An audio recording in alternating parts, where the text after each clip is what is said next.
Bonsoir, je suis pasteur Myriam Diafouila et je suis pasteur des ministères ici à l'Église Nouvel Espoir. Quelle joie de vous recevoir aujourd'hui dans mon office pour une étude biblique. Nous avons déjà fait 9 études bibliques à date sur 2 livres, 1 Pierre et 2 Pierre. Et je vous encourage d'aller dans Facebook, YouTube ou Instagram de l'Église Nouvel Espoir, de pouvoir les regarder et les écouter si vous ne l'avez pas déjà fait. C'est des études très enrichissantes, justement, sur les 2 livres de Pierre. Et aujourd'hui, nous allons commencer un nouveau livre. Alors, en recherchant quel livre je voulais vraiment étudier, j'ai pensé au livre ou à l'épître de Paul qui parle justement de la joie et qui est très populaire malgré ses 4 petits chapitres. Alors, j'ai décidé d'enseigner sur justement le livre de Philippiens, ou l'épître de Philippiens. Et c'est pas un grand livre, comme j'ai dit, c'est juste 4 chapitres, mais c'est 4 chapitres très inspirants. Puis cette lettre est très populaire, je trouve, encore aujourd'hui, avec des passages souvent cités, vous les avez certainement entendus, tels que « Je puis tout par celui qui me fortifie », qui est l'un des versets que l'on dit dans Philippiens. Et pourquoi autant de chrétiens aiment en général cette lettre? Ben, c'est possiblement la passion de Paul transmise dans ses écrits pour la communauté de Philippe. Il a écrit cette lettre de la prison, mais elle a été remplie de ses joies contagieuses. Alors, c'est pour ça aussi que j'ai décidé de nommer cette étude particulière ou le thème de ces premiers passages, qui va être vraiment l'introduction, parce que même si c'est juste 4 chapitres, Paul introduit sa lettre pendant comme 11 versets. Donc, on va être à l'étude de chapitre 1 à 11.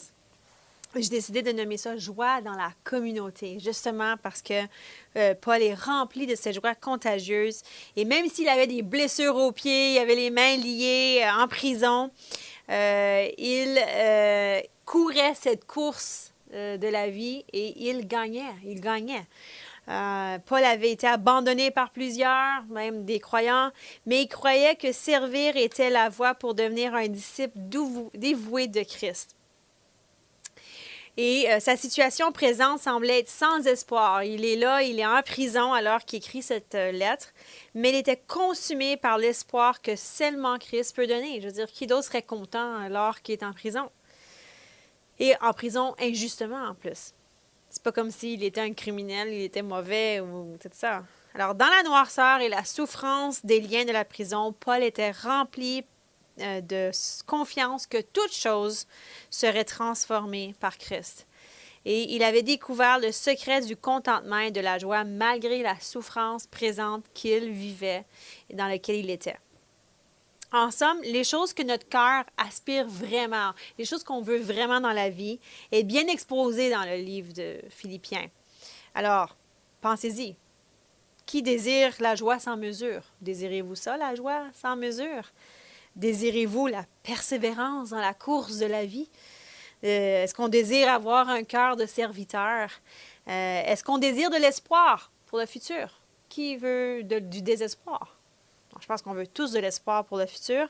Qui veut une paix qui dépasse toute intelligence? Une paix malgré les circonstances. Et un contentement qui perdure. Que peu importe si tu as, n'as pas, si tu n'as pas été magasiné, tu es quand même content. Même si les autres autour de toi ont des meilleures choses, tu es content. Imaginez cette réalité. Ne regardez pas plus loin que ce prochain livre à l'étude, car Paul nous enseignera comment développer cela dans nos vies, et plus au travers de la personne de Jésus. Alors, pour comprendre toutes les Écritures, tout ce que Paul mentionne justement dans l'épître Philippiens, il faut comprendre un peu l'histoire de l'Église de Philippe. Alors, souvent, on lit une épître ou on lit un passage quelconque, surtout les épîtres de Paul adressées à des églises, et on se demande, mais comment cette église a débuté? Par exemple, Corinthiens ou tous les livres que Paul a écrits, Colossiens, tout ça. On peut se demander, mais comment cette église a débuté? Et la communauté philippienne est l'une des églises que nous avons quand même un bon aperçu de sa naissance au travers du livre des Actes. Dans Acte 16, allez voir cela, 12 à 40. Alors, Acte 16, 12 à 40, ça nous donne un aperçu de comment les premiers chrétiens de l'Église furent convertis. C'est là où est-ce qu'on voit justement Paul arriver à Philippe. Et l'apôtre Paul était dans son deuxième voyage missionnaire d'implantation d'églises et aussi des visites envers des églises déjà implantées pour renforcer certaines communautés existantes et il suivait ce plan itinéraire. Il avait des compagnons qui l'assistaient, qui étaient avec lui dans ce voyage missionnaire et il se dirigeait vers le nord-ouest lorsque le Saint-Esprit va totalement bouleverser et changer son agenda itinéraire, lui interdisant carrément d'aller dans la prochaine ville sur son plan. Et dans une vision, il va diriger Paul à changer de direction. Et cette vision, c'est d'un Macédonien qui demande justement de l'aide à Paul. Et il y a cette vision sur ce Macédonien. Et Paul va suivre finalement cette directive. Et c'est comme cela que Paul va se retrouver dans la ville de Philippe de Macédoine. Et la ville de Philippe faisait vraiment partie de la province romaine de Macédoine depuis 168 avant Jésus-Christ. Et en l'année 30, Octave, après sa victoire sur Antoine et Cléopâtre, à Actium, fit venir d'autres colons d'Italie et les envoya à Philippe pour établir plus près de Rome ses propres vétérans de guerre. Donc, en fait, à Philippe, il y avait beaucoup de vétérans de guerre romains. Et cette colonie romaine à l'étranger ressemblait à une Rome miniature, justement, parce qu'il y avait tellement de Romains présents. Et on y parlait le latin. La loi romaine contrôlait l'administration de la vie publique et locale et les impôts. Et beaucoup d'aspects de la vie publique aussi se déroulaient comme dans la métropole même de Rome. Alors, la plupart des grands fonctionnaires avaient les mêmes titres qu'à Rome. Et Paul a dû saisir rapidement le lieu stratégique, justement, et la signification stratégique de Philippe dès sa première visite. Et c'est dans cette ville que Paul va rencontrer, au jour du sabbat, des femmes qui adoraient Dieu près d'une rivière parce qu'ils n'arrivaient pas à trouver justement une synagogue. L'habitude, Paul, quand il arrivait dans une ville, il se rendait dans une synagogue. De là, il enseignait et c'est de là qu'il faisait contact avec des premiers croyants, au moins en Dieu de l'Ancien Testament, afin de leur enseigner la venue du Messie, Christ. L'accomplissement, en fait, de l'Ancien Testament. Et justement, il n'y avait pas de synagogue. Alors, il va avoir cette conversation avec une femme nommée Lydie, originaire de Thyatire, qui est une autre ville, était marchande d'étoffes de pourpre. Et elle fut baptisée, elle et sa famille, et ceux qui dépendaient d'elle, comme ses serviteurs, parce qu'elle était une femme riche. Et elle va même inviter Paul et Silas et ses compagnons de demeurer chez elle pendant leur séjour à Philippe. Mais plus tard, Paul et Silas vont se retrouver en problème. C'est-à-dire qu'ils seront mis en prison pour délivrer une femme esclave de l'esprit de Python et le garde et sa famille seront aussi sauvés et l'Église aura enfin une autre famille sauvée déjà. Donc, on voit le petit début de la communauté. On voit des personnages de cette communauté à qui la lettre fut premièrement adressée. Donc, quand on parle de l'Église de Philippe, on pense que oui, Lydie, sa communauté, probablement, dans les études que j'ai faites de théologie, on a dit que d'ailleurs, c'est Lydie chez qui l'Église était. L'Église se rassemblait chez Lydie. Alors, quels sont les buts, justement, de cet épître? Paul semble avoir un bon nombre de raisons pour lesquelles il écrit enfin cette lettre. Il désire exprimer sa reconnaissance pour le don qu'il avait été envoyé par eux. Donc, les Philippiens ont donné un don à Paul, puis lui veut exprimer justement sa reconnaissance. Il souhaite aussi leur faire connaître sa propre situation et les assurer que son emprisonnement n'avait pas fait reculer l'Évangile. Il désirait aussi leur annoncer son projet d'envoyer Timothée vers eux et de par la suite, Dieu voulant venir lui-même vers eux. Il sentait aussi la nécessité de leur expliquer pourquoi il leur envoya Épaphrodite, qui, selon leur désir aux Philippiens, était resté auprès de Paul pour le servir. Et des récentes nouvelles aussi indiquaient des menaces de division et d'esprit de parti parmi les chrétiens de Philippe. Alors, Paul désire les exhorter à vivre et à agir et à témoigner dans l'unité de l'esprit. Il avait aussi pris conscience d'une autre chose, c'était de la mauvaise influence des judaïsants. Et il cherchait à leur rappeler et à démontrer que le légalisme était fondamentalement opposé à l'Évangile de grâce. Et des avertir justement du danger de ce faux perfectionnisme dans lequel certains membres de l'Église de Philippe semblaient glisser.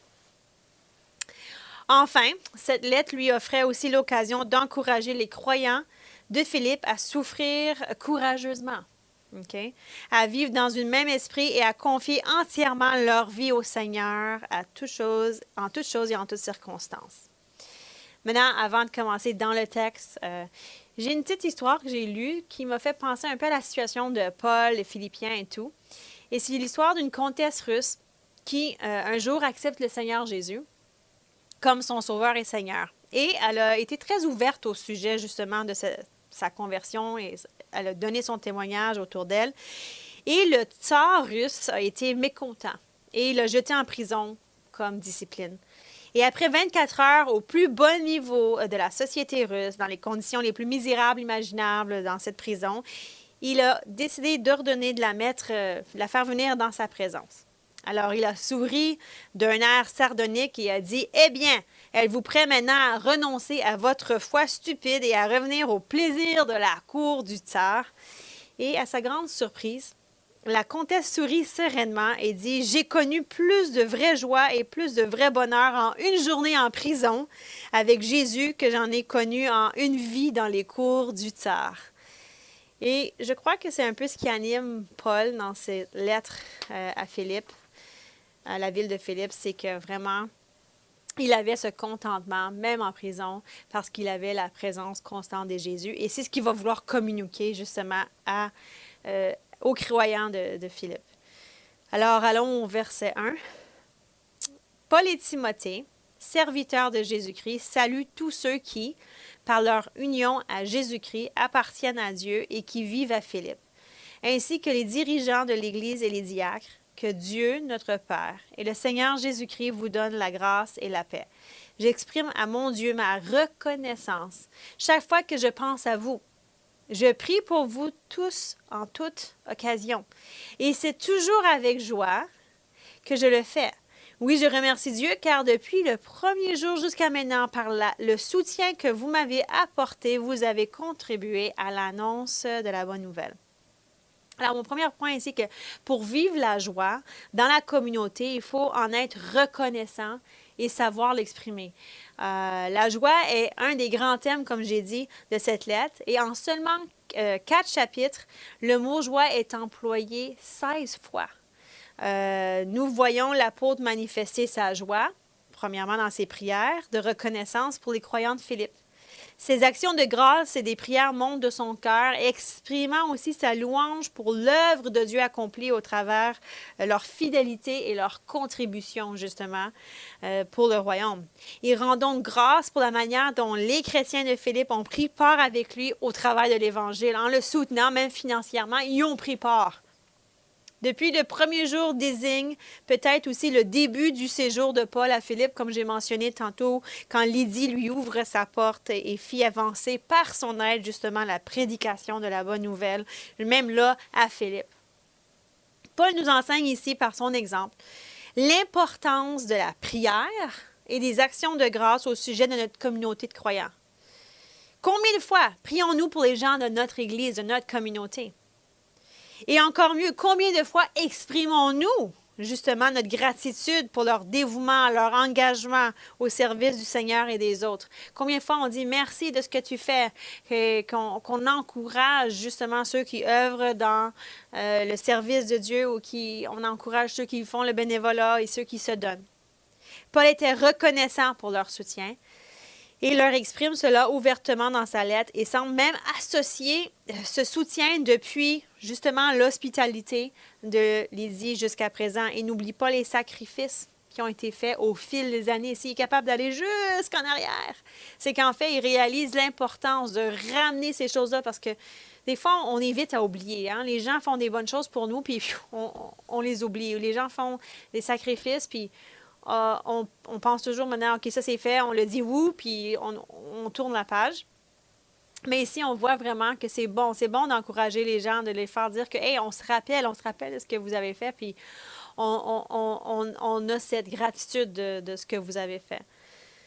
Au verset 6, ça dit, « Et j'en suis fermement persuadé, celui qui a commencé en vous son œuvre bonne la poursuivra jusqu'à son achèvement au jour de Jésus-Christ. » Je répète, « Et j'en suis fermement persuadé, celui qui a commencé en vous son œuvre bonne la poursuivra jusqu'à son achèvement au jour de Jésus-Christ. » Alors ici, mon deuxième point, c'est que Dieu est l'auteur de notre transformation et nous devons nous abandonner à cette progression continuelle qu'il achève en nous sans se décourager du processus. Peut-être que les gens de Philippe se décourageaient. Pourquoi que Paul ici, il souligne, je suis fermement persuadé que celui qui a commencé son œuvre bonne va la poursuivre jusqu'à son achèvement. C'est que peut-être qu'il y en a qui perdaient justement ce sens que ça va arriver. Peut-être que je dois faire moi-même les efforts. Peut-être que je dois devenir légaliste et suivre une loi pour devenir parfait. Je ne sais pas quelle est exactement toute l'ampleur, mais on voit ici vraiment que Paul veut encourager et rappeler aux gens de Philippe que c'est Dieu. Alors, Paul va plus loin dans sa reconnaissance et il voit ici un signe de Dieu en eux. Il dit, écoute, moi je vois que vous êtes en transformation et il s'en réjouit. Il est persuadé, en fait, de cette intervention divine dans leur vie et qu'elle atteindra pleinement son plein potentiel de, justement, devenir de plus en plus à l'image de Christ. Et pour Paul, il est clair que le Seigneur a commencé de travailler dans leur cœur. Il est donc sûr de voir cette action se poursuivre et il prie avec cette confiance. L'homme peut abandonner l'ouvrage qu'il a entrepris, mais Dieu, lui, abandonne pas. Amen. Dieu n'abandonne pas ce qui a commencé en toi, il va continuer. Tout en passant à sa propre vie et à son propre service, et aussi au progrès spirituel de ceux dont il a la charge, l'apôtre a les yeux fixés sur le jour de Christ. Parce qu'il dit jusqu'au jour de Jésus-Christ. Et son but constant est que ses frères dans la foi puissent se présenter devant Dieu ce jour-là parfait et sans reproche.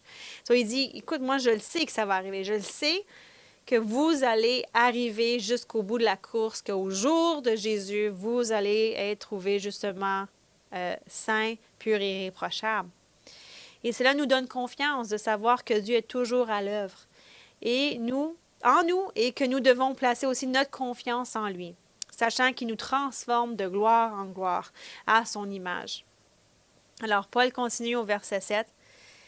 Il dit, « Tels sont mes sentiments envers vous tous, et il est juste que je les éprouve. En effet, vous occupez une place particulière dans mon cœur, car vous prenez tous une part active à la grâce que Dieu m'accorde, aussi bien quand je suis enchaîné dans ma cellule que lorsque je défends l'Évangile et que je l'établis fermement.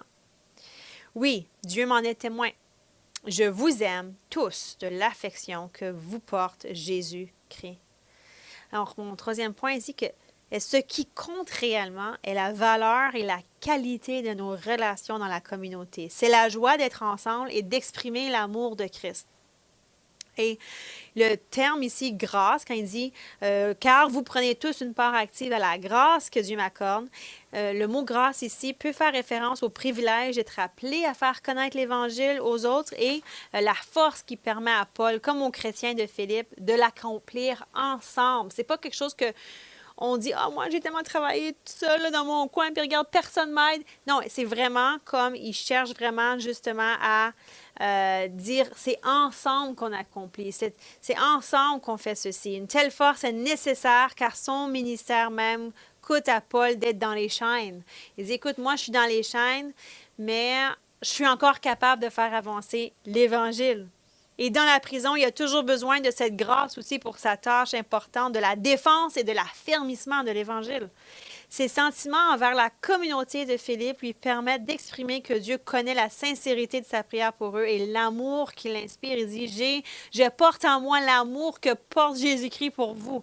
Donc, il y a comme cet amour agapé, cet amour inconditionnel, justement pour l'Église de Philippe, la communauté. Et combien de nous, ça peut nous inspirer aussi à avoir l'amour pour notre communauté. Si vous êtes de l'Église Nouvel Espoir, comment de fois est-ce que vous priez pour ceux de l'Église? Comment de fois vous essayez de parler à quelqu'un de l'Église, de prendre contact avec? Ça, c'est important. Au verset 9, ça continue. Et voici ce que je demande dans mes prières. C'est que votre amour gagne de plus en plus en pleine connaissance et en parfait discernement. Tout pour que vous puissiez discerner ce qui est important. Ainsi, vous serez purs et irréprochables au jour de Christ, où vous paraîtrez devant lui chargé d'œuvres justes. Ce fruit que Jésus-Christ aura produit en vous, à la gloire et à la louange de Dieu. Et ici, on voit que la prière d'intercession est la clé qui nous permet, comme communauté, d'accéder à la puissance et la grâce infinie de Dieu, ainsi que le discernement. Et c'est de même qu'on porte du fruit. C'est de même qu'on porte du fruit qui amène gloire et louange à Dieu. Alors, Paul demande 3 choses dans ses prières pour l'Église de Philippe. Premièrement, un amour qui augmente et déborde. Et deuxièmement, la connaissance et en particulier le don du vrai discernement, de savoir discerner. Et là où il est nécessaire de distinguer aussi les différentes valeurs. Donc, discernement, c'est aussi des gens, mais des valeurs aussi. Ça c'est quelque chose qu'il faut prendre en considération. Ensuite, troisièmement, il demande la justice, car en pensant au jour de Christ, il ne veut pas les voir vivre à un niveau moindre qu'une absolue pureté, leur vie entière étant remplie de bonté. Alors, de pouvoir discerner, ça signifie quoi? Ça signifie souvent d'approuver après un examen. Si tu es tellement vite à accepter tout et toutes choses, peut-être tu n'as pas beaucoup de discernement. Il faut quand même prendre un temps d'examiner les choses avant de dire ça c'est bon, ça c'est juste, ça c'est bien. Et l'objet de cette investigation concerne ce qui est le plus élevé et le meilleur. On cherche de prendre ce qui est le meilleur. Et la vraie sagesse, c'est de connaître ce qui est honorable, juste et aimable. Et une telle recherche doit être accomplie dans une conduite correspondante. Donc, tu ne peux pas exiger des choses des autres sans toi-même en être l'exemple. Paul prie pour que justement les Philippiens puissent être purs et irréprochables. Et le terme pur ici évoque la transparence et la sincérité. C'est pas que tu n'as jamais fait d'erreur. C'est pas ça être pur. C'est pas que tu n'as jamais mal fait quelque chose ou même mal agi dans ta vie. C'est pas ça. C'est que tu es transparent et sincère. Et le terme irréprochable désigne être sans reproche ou sans scandale. Tu n'es pas en train de cacher un gros scandale. Tu n'es pas en train de couvrir. Tu es irréprochable. Et Paul exprime en fin de compte que le fruit de la justice devrait abonder dans la vie du croyant afin de rendre gloire et honneur à Christ. Paul demande toutes ces choses pour la communauté de Philippe au travers de ses prières d'intercession et nous démontre l'importance de nous aussi rechercher ces choses dans nos prières les uns pour les autres. Combien de fois est-ce qu'on prie ces choses les uns pour les autres? Combien de fois prions-nous pour que nos frères et sœurs dans la foi aient le discernement? C'est peut-être pas quelque chose qu'on fait automatiquement. Combien de fois est-ce qu'on prie pour le fruit de la justice dans nos frères et sœurs? Combien de fois qu'on prie pour un amour croissant ou une sanctification pour le jour de Christ? Et c'est ce que Pierre priait pour l'Église de Philippe et la communauté. Alors, prions ensemble et réclamons ces choses pour notre communauté. Et je vais prier pour l'Église Nouvel Espoir. Vous pouvez prier pour votre communauté, mais prions justement pour que Dieu amène ces choses dans nos cœurs et dans notre communauté. Alors, Seigneur, merci pour ta parole. Merci pour l'exemple que Paul nous donne, de prier les uns pour les autres. Merci de pouvoir réclamer un amour croissant dans mon Église, dans ma communauté. Merci, Seigneur, de pouvoir réclamer ces choses de discernement que nous puissions discerner ce qui est bon et ce qui est excellent, ce qui est parfait de toi, Seigneur, ce qui vient de toi, les valeurs aussi et les gens aussi, de pouvoir discerner ce qui est vrai et faux, la sincérité. Seigneur, tu nous demandes d'être transparent et d'être pur et irréprochable, Seigneur. Alors, Seigneur, qu'on puisse justement avoir toutes ces choses dans la communauté, la recherche de la justice. Seigneur, que toutes ces qualités puisse abonder dans ta communauté. Nous prions dans ton nom tout-puissant. Amen. Amen. Et j'ai hâte de continuer avec vous la suite de Philippiens 1.